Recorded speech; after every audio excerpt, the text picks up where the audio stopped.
اس video میں ہم سیکھیں گے کچھ نئی وکیبلری.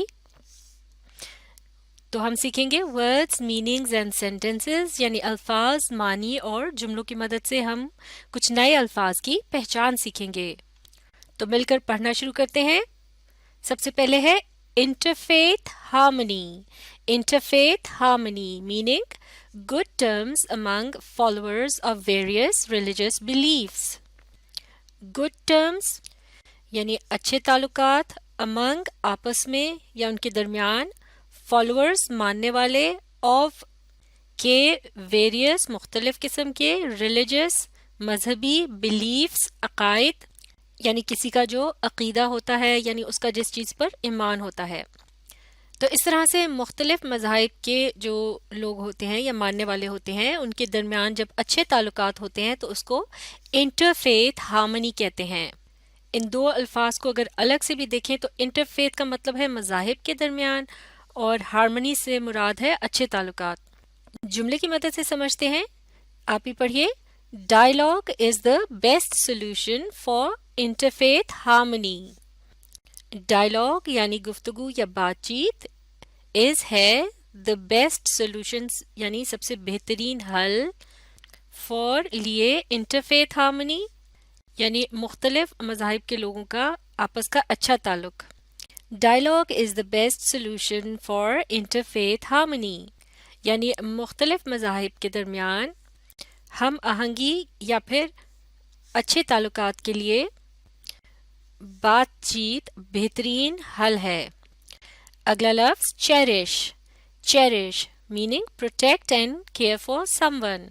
پروٹیکٹ حفاظت کرنا، اینڈ اور کیئر خیال رکھنا، فار سم ون کسی کا. اس کے لیے اردو میں نگہداشت یا پرورش کے الفاظ بھی استعمال کیے جاتے ہیں، اور اس کا بھی یہی مطلب ہوتا ہے، یعنی کسی کی بہت زیادہ حفاظت کرنا، ان کا خیال رکھنا. اب جملے کی مدد سے سمجھتے ہیں. دی orphan child was cherished by his relatives.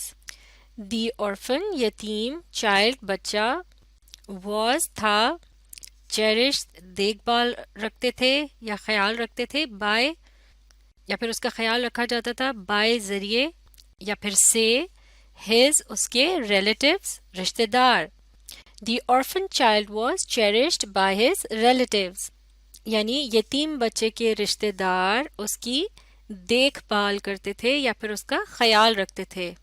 تو اس طرح سے لفظ چیرش کا اردو ترجمہ جو ہے وہ دیکھ بھال بھی ہو سکتا ہے. اگلا لفظ inauguration. Inauguration meaning a ceremony to begin something new. A ceremony یعنی تقریب یا پھر کوئی فنکشن، ٹو بگن یعنی شروع کرنے کے لیے، سم تھنگ کوئی ایسی چیز، نیو جو کہ نئی ہو. یعنی جب کسی نئی چیز کو شروع کیا جاتا ہے تو اس کے لیے کوئی تقریب یا کوئی فنکشن وغیرہ جو کیا جاتا ہے، جس کے لیے اردو میں لفظ افتتاح بھی استعمال کرتے ہیں، تو اسے انوگریشن کہتے ہیں. جملہ دیکھتے ہیں. The students attended the inauguration of the new museum.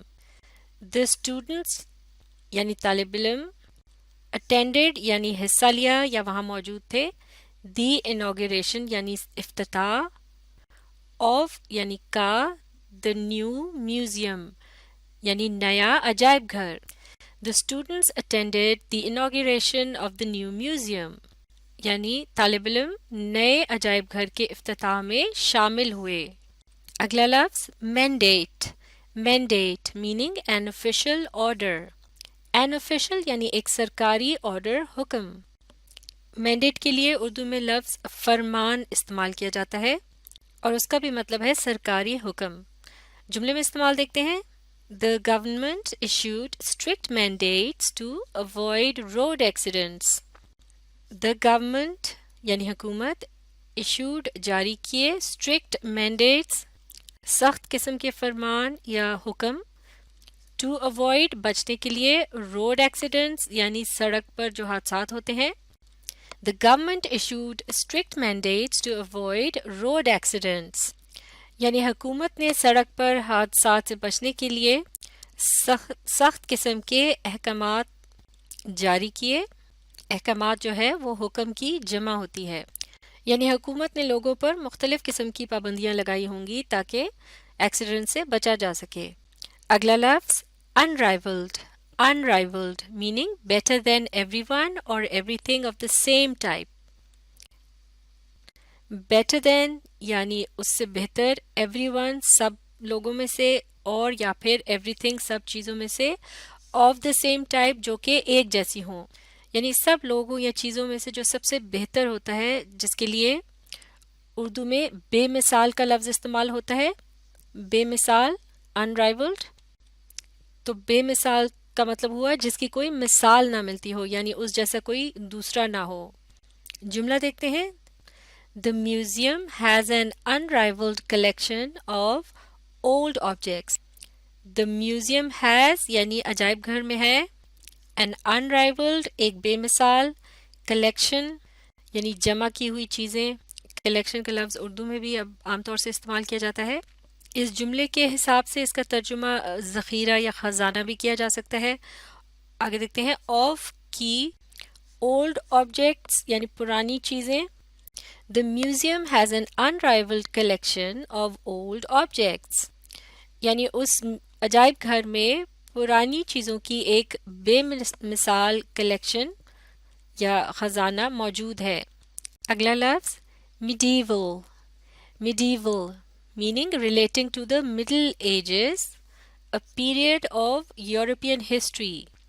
relating to یعنی اس کا تعلق ہے the Middle Ages. یہ ایک خاص نام ہے جو کہ استعمال ہوتا ہے a period of یعنی ایک ایسا عرصہ یورپین ہسٹری یعنی یورپ کی تاریخ کا. تو یورپ کی تاریخ کا ایک خاص عرصہ ہے یا حصہ ہے کہ جسے مڈل ایجز بھی کہا جاتا ہے, اور اس کے لیے میڈیول کا لفظ بھی استعمال کرتے ہیں. جملہ دیکھتے ہیں. In the history of Europe, the medieval period lasted from the 5th to the 15th century.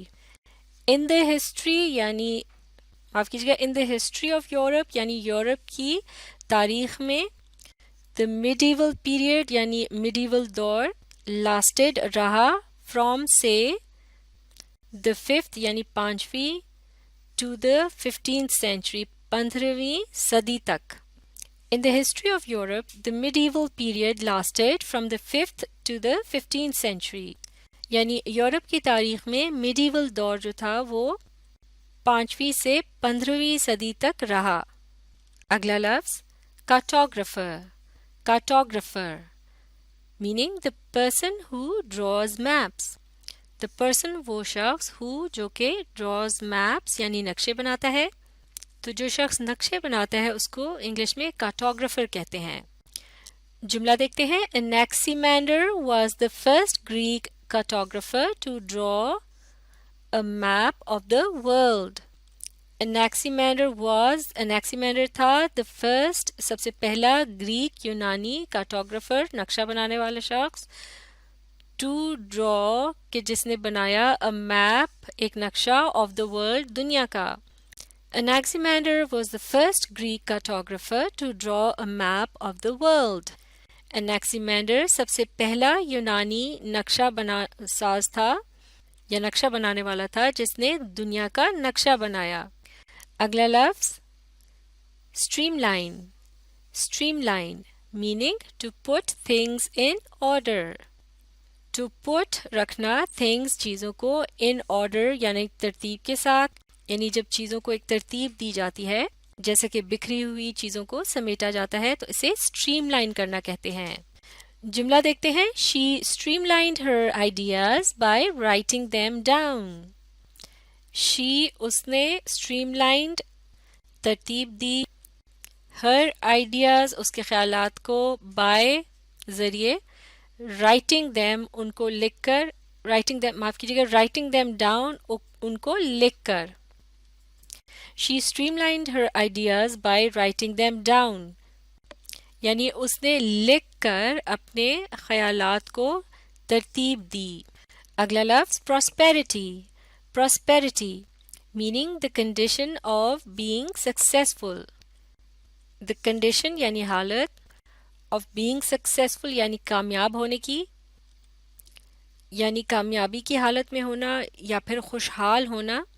جملہ دیکھتے ہیں. Prosperity comes after a lot of hard effort.